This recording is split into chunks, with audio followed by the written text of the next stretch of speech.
Jorge Salgado e companhia, cadê os documentos? Torcedor vascaíno, eu vim preparado para falar sobre o jogo desta noite, diante do São Paulo, no estádio Brinco de Ouro da Princesa, em Campinas, e projetar o que pode vir a acontecer no próximo sábado, diante do Atlético Mineiro, mas pinta uma nova informação e que merece todo o cuidado do torcedor vascaíno. Jorge Salgado, cadê os documentos para que você vendesse a SAF do Vasco para 777? Beleza pura, povão vascaíno, que bom ter você de volta aqui no meu canal, que a cada dia cresce graças ao seu like. Deixe o seu joinha aí, se inscreva no canal, eu vou rodar a vinheta e na volta, só da Vasco!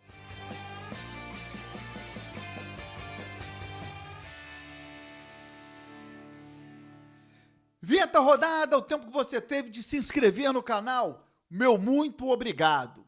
A cada dia uma nova informação. E essa é para o torcedor vascaíno ficar de cabelo em pé. Jorge Salgado, cadê os documentos?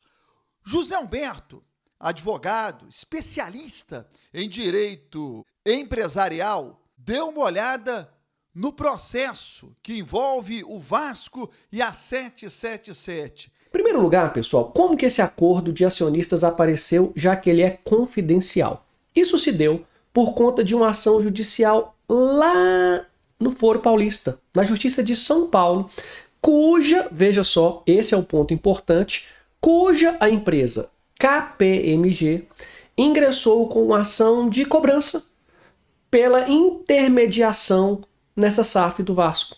Ou seja, ela não recebeu o valor, teve que entrar com a ação de cobrança, ela está cobrando um valor que ela entende como devido, e neste caso ela envolve a SAF do Vasco como devedora. E ali ela teve que juntar documentos confidenciais, como esse acordo de acionistas, pediu sigilo, mas a juíza responsável não concedeu, o documento apareceu. Essa ação de cobrança, ela envolve não somente a intermediação, mas valores referentes a outros atos que a KPMG fez para o Vasco, ainda associativo.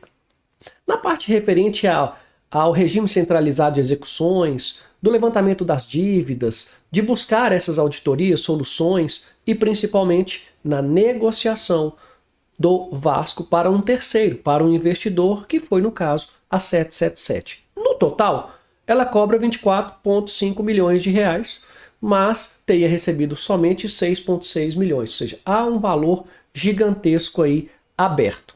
Primeira curiosidade desse contrato, pessoal. Vejam só.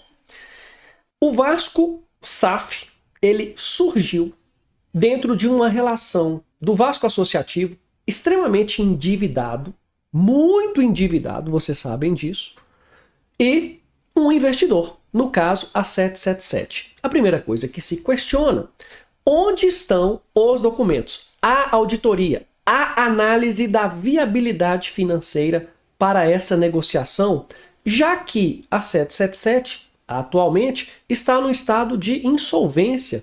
A EQEP assumiu essa posição e está se desfazendo dos seus ativos mundo afora, com crise em todos os clubes de futebol.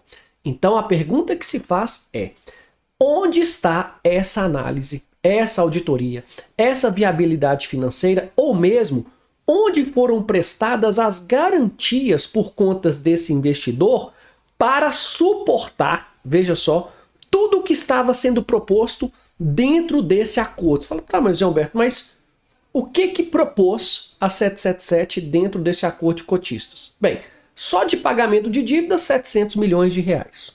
Mais 700 milhões de investimento na SAF e mais 28 milhões de estruturação da empresa e da transação que envolveu aí esse aporte.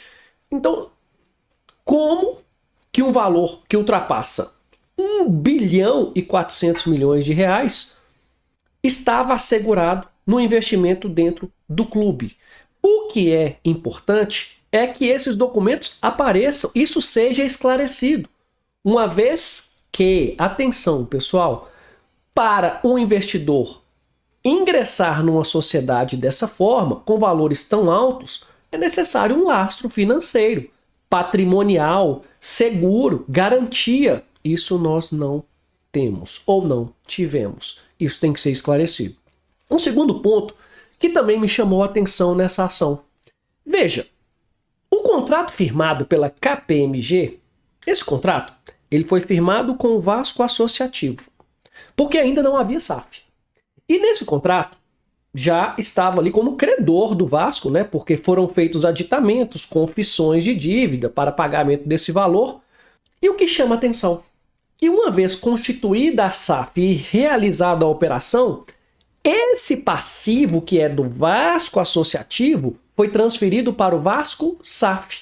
Há, inclusive, no decorrer dessa demanda, essa explicação por parte da KPMG, que aqui não há crítica alguma nisso, mas o que merece atenção aqui é por que o Vasco Associativo anuiu com isso e decidiu transferir esse passivo gigantesco para o Vasco SAF. Uma vez que nós sabemos que na Constituição da SAF, o que prevê a lei da SAF é que será transferido para a SAF o departamento de futebol, ponto.